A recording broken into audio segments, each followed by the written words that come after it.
I'm going to be cooking brisket today, so I have to get this thing trimmed. I have a big one here. Now I want to describe the muscle and where it goes on the cow before we get into this, just so you know what we're really working with here. When you look at a cow from the very front, you see his neck come down. You will see in between his two front legs there are two lobes, okay? And that's this right here, okay? This part here is that lobe, this little round pocket. Now, this over here, this would, if you were looking straight at the cow, this would be on his right side, or if the cow, from his perspective, it would be his left pectoral muscle. Okay, so this is where his sternum was. This is where his leg passed. Okay, this is the muscle that's, this one here, that's used for walking when the cow is moving forward and backward. And then the point, which is this muscle, and the grain runs a different angle on this, that muscle is the one that's used for moving the leg from side to side. And so this is actually the cow's pectoral muscle. Okay, what we're going to do today is I'm going to get this thing trimmed up for barbecuing, and that means I need to take off the heavier layers of fat.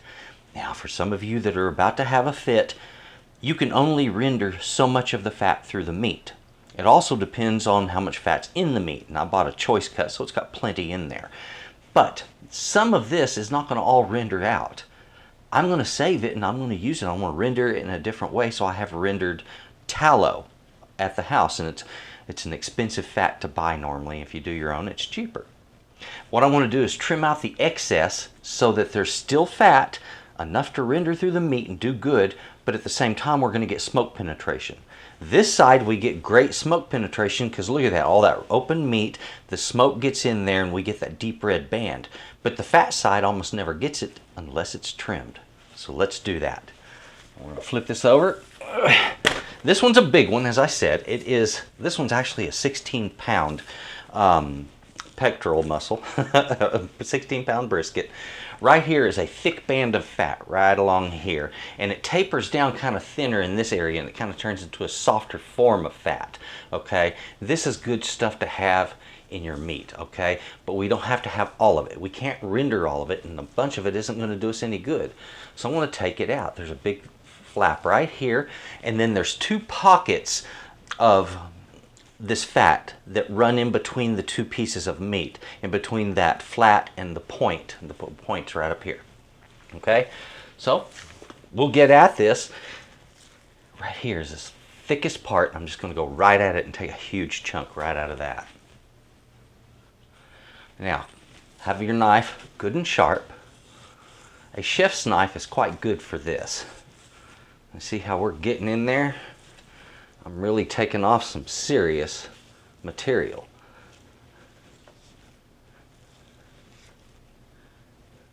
There we go. All fat right there. Well, there goes about 13, 14 ounces, feels like. All right.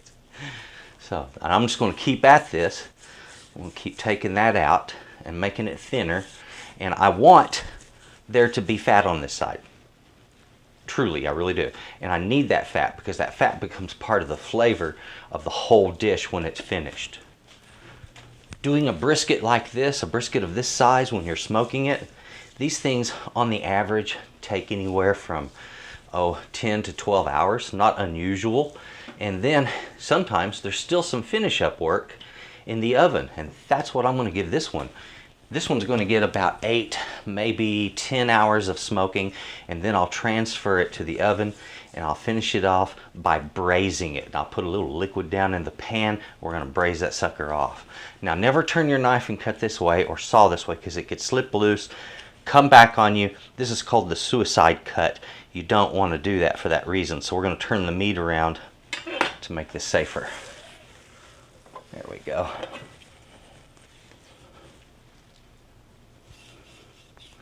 Now it's going to get a little bit thinner as we go down into the flat here, and I don't really want to take out any meat. If I start seeing a little meat through the fat, that's okay. We might get a few little open spots where you can see it.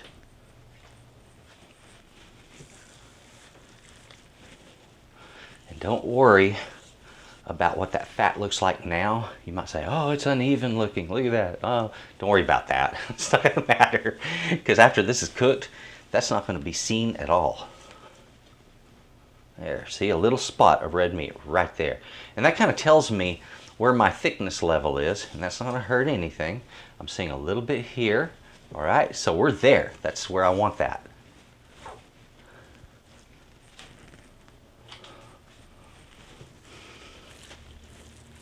All right, and there's that little flap I mentioned to you.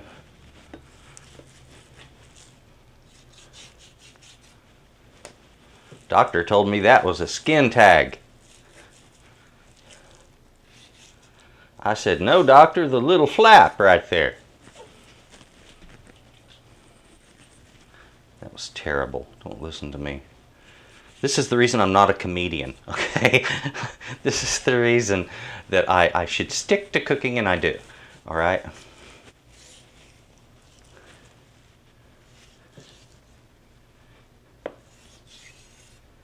There we go. A little red right there. Not a problem, because we knew we were going to do that. So this, we're into where it gets really thin. There's a little bit of a kind of a sinewy layer on the outside of this right here. Whoops, a little bit too deep. I'm just going to remove some of that. And when I say sinewy, it's just that the fat is a little more stringy right there for some reason. I don't know the full characteristic of its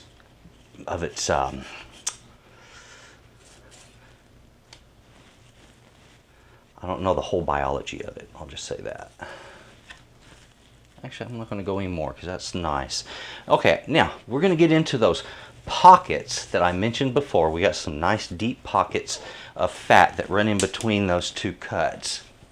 I got a little fat hanging here, a little over here. And trust me, when we trim the fat on these point areas, that's a good thing, because then we get what we call the burnt tips, and it's just a darker cook on those corners of the meat, and it's really preferred, and people pay extra for it. Okay, here's one of the muscles. That's where this flap is here.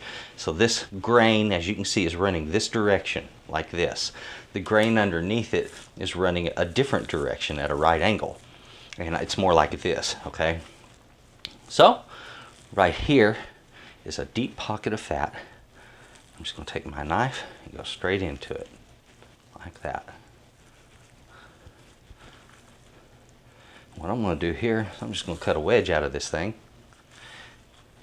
And again, it's all about can't render it. If I can't render all of it, I remove the part that I cannot render out during cooking, so that we have the right amount. And this is basically just in learning how to properly trim out your beef roasts. There's different roasts from different parts of the cow. This one's the pectoral muscle. Right above that, on the outside of the arm, I should say arm, the front leg, right on the outside of that front leg, that is what we call the chuck. And very, very good cuts. They lead into very good flavors when they're used the right way, because they can handle long cooking. All right, here we go. Here's a thick wedge right here.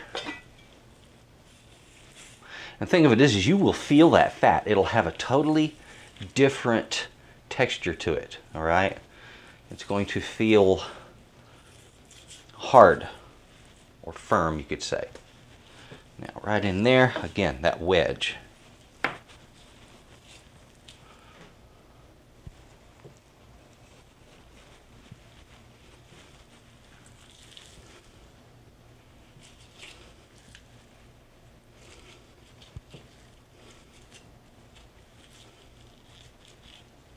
Oops, turn that knife the wrong way.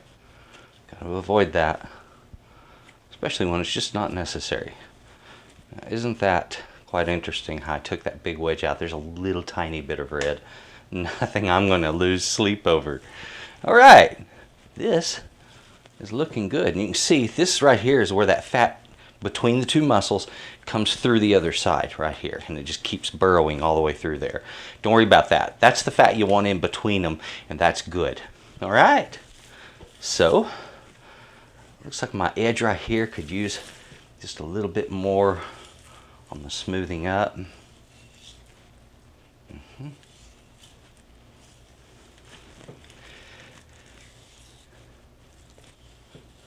You see, the smoke will not fully penetrate that fat.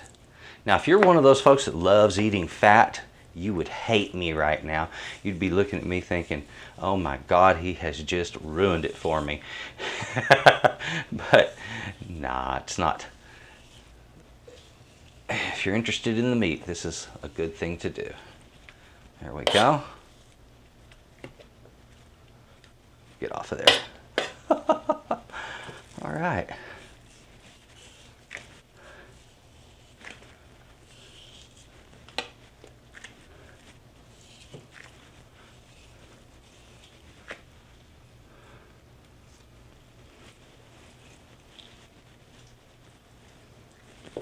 Well, looky there. And look at the quantity of fat that I've removed, okay? So I've taken this from a 16-pound, actually it was like it was about 16.5 pounds. And so I've taken at least a couple of pounds of fat out of that, 2, maybe even 3, and made this a much more manageable roast. Now, the question comes, you know, when Texans are cooking these things up, do they use rubs? Well, sometimes. Just depends on my mood that day. Sometimes not. Sometimes we just want meat and smoke flavor. Little salt on it's good. Sorry, it's heavy. Oh, that's a nice trim job that we did on that. Good and smooth. Yes. We got the fat out of our corners there. Now this one, see here, still it's very thick right in that spot.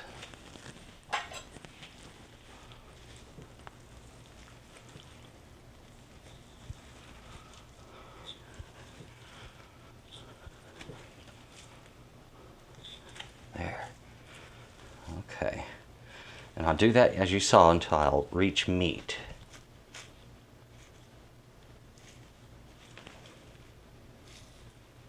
Gotta be careful with this knife. It's so unreasonably sharp. All right, there. Just pulled out a little more, not gonna hurt. There's still plenty. See how much more flat it is? It's not standing up so much in now. And now, because of that, the whole meat, including this side, we're going to see smoke penetration down in that meat. And it's going to look good, it's going to taste good, and it's going to be the kind of thing that, well, the kind of thing that we're looking for every time when we make barbecue. The red band is a sign that it was actually smoked properly. All right? The smoke has chemicals in it, nitrites, that react with the myoglobin in the meat. The myoglobin is that protein in the meat that causes it to be red.